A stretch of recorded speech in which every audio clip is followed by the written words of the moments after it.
Hello, happy people, and welcome to your Moment of Zed, the YouTube channel dedicated to the most beautiful car in the world, the BMW Z3, or as the folks in the North Pole call it, the Z3. I'm Mark, and today I'm going to show you how to decorate your car for Christmas. Maybe you're going to be in a Christmas parade like I'd like to be.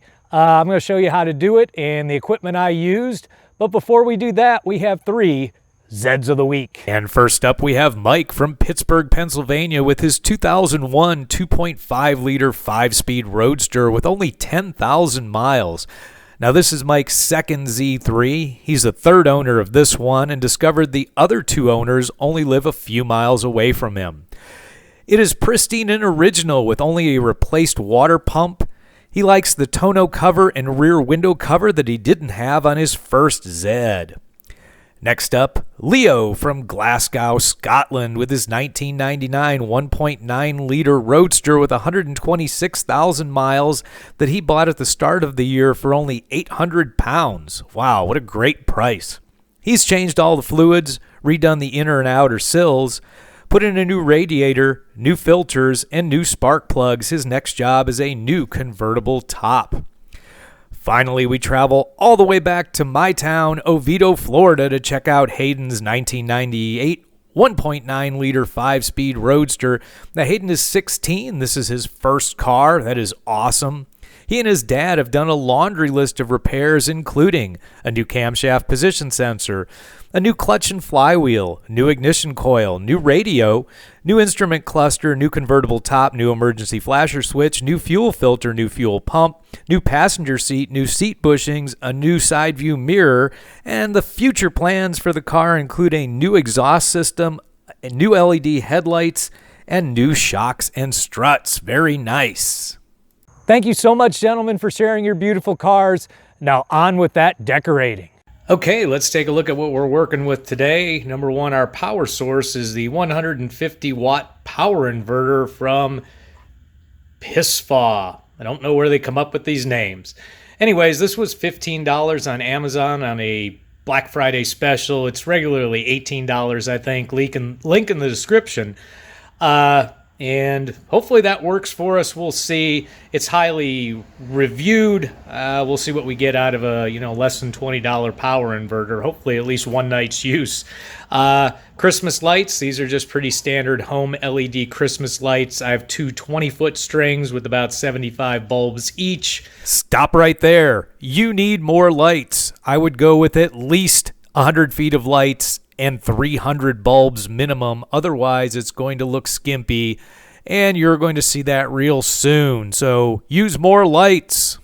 I like the LEDs because they're going to use a little bit less energy, I think. And then finally, these hooks, these very strong magnetic hooks, which supposedly can hold 130 pounds. I don't know about that, but they do like to hold each other. Whoa.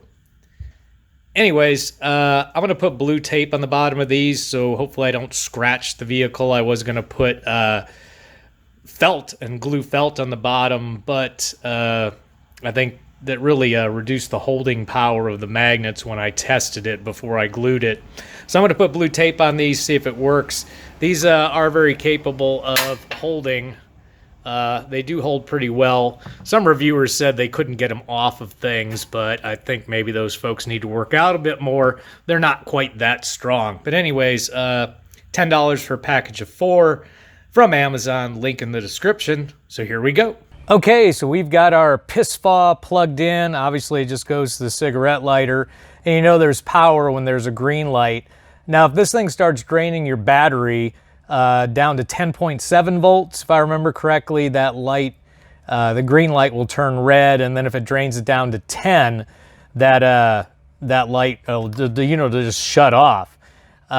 Also, there's a fan in back. Now, it's hard to tell because it's not noisy at all, but if it's not spinning, you'll see the blades. If it is spinning, you won't see the blades, and from reviews I read, it's very important that those blades remain spinning. Probably your biggest worry with this is, will it overheat?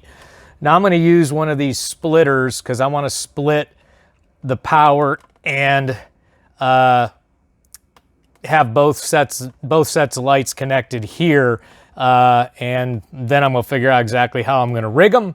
I'm going to mount this up on the dash, and I will show you that in a minute. Okay, you can see how I rigged this up to the center of the dash. Just used blue painter's tape to protect the dash from scratching, and I used some blue painter's tape to hold the unit down without, putting too much stuff on it to make it heat up.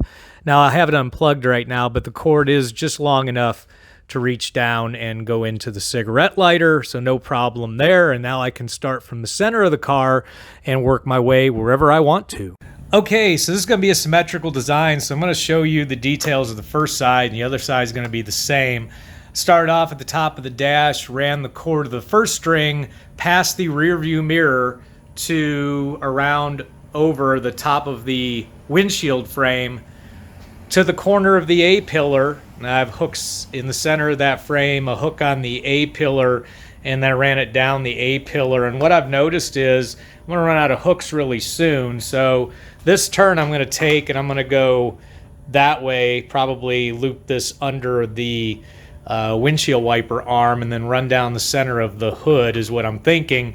I keep kind of banging the lights against the finish, so I'm covering the hood anyways with these towels. I'm going to try and be a little bit more careful. Obviously, I'll slide the towels out when I'm done decorating. Okay, so change of plans. 20 feet is not as much light as it seems, so you can kind of see how I've run it. Followed the hood bulge as far as I could, and then I've got a hook in front here. I wanted to go lower, but I ran out of lights. I think that'll look good. I'm actually going to put a wreath here. I'm going to steal my wife's wreath from her car. Don't let her know that. And then I've ran them back, obviously being symmetrical. What I discovered is the best thing to do is rig your lights to the front. And as you can see, I ran it back the same way and ran it back. And it ended up being perfect right at the top. Where the top hook was, the top of the window frame, and that's going to look good. And it makes a lot more sense this way because now the door opens and closes. It just clears these lights, and then I'm going to run an extension cord right here from the other side of that outlet and just run it down and run it out the back. And now we're going to figure out what we're doing in the back. Okay, 20 feet is not that much in the back either. So here's what I did. From the extension cord that I showed you already, ran it to the top of the wind deflector. I'm making liberal use of painter's tape today, and then I ran it to the top of the roll hoop, down right there, and I used a hook on that side.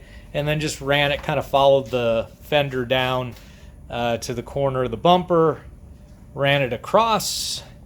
Again, liberal use of painter's tape. I mean, it works fine. If you're not, I wouldn't go 80 miles an hour down the road, and then just ran it symmetrically back. I used a hook there and up, and then I just had about a foot extra, and I just kind of dropped it down into the well for the top.